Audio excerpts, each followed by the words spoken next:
नमस्कार मंडळी. कधी तुम्ही अशी व्यक्ती पाहिली आहे का, जी स्वतः चूक करते आणि वर दुसऱ्यालाच दोष देते? अशा लोकांसाठी आपल्या मराठीत एक भन्नाट म्हण आहे, चोराच्या उलट्या बोंबा. चला, या म्हणीचा अर्थ सांगणारी एक रंजक गोष्ट ऐकूया. एका गावात रामा नावाचा माणूस राहत होता.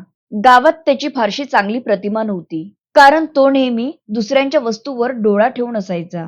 एके रात्री गावातले श्रीमंत शेतकरी विठ्ठलराव यांच्या घरात चोरी झाली.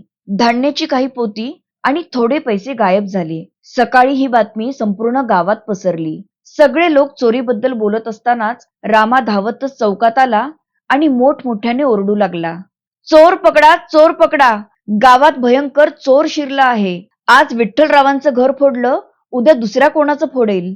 रामा एवढ्या जोर जोरात ओरडत होता की लोकांनाही वाटलं हा माणूस खरंच गावाची काळजी करतोय. पण गावातले पोलीस पाटील शांतपणे सगळं पाहत होते. त्यांना रामाचं वागणं थोडं संशयास्पद वाटलं. त्यांनी काही गावकऱ्यांना घेऊन चौकशी सुरू केली.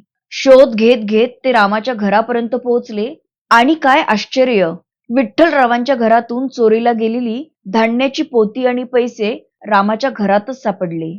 हे पाहून सगळे गावकरी थक्क झाले. जो माणूस सकाळपासून चोर पकडा म्हणून बोंबा मारत होता, तोच खरा चोर निघाला.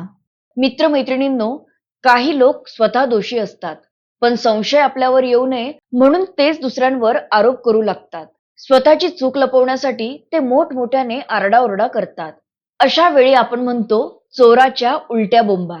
आजच्या काळात सुद्धा अशी माणसं आपल्याला भेटतातच. स्वतः चूक करायची आणि दोष मात्र दुसऱ्याच्या माथी मारायचा. तुम्हालाही कधी असा अनुभव आला असेल तर कमेंटमध्ये नक्की सांगा. अशाच म्हणींच्या अर्थपूर्ण गोष्टी ऐकण्यासाठी चॅनेलला सबस्क्राईब करायला विसरू नका. धन्यवाद.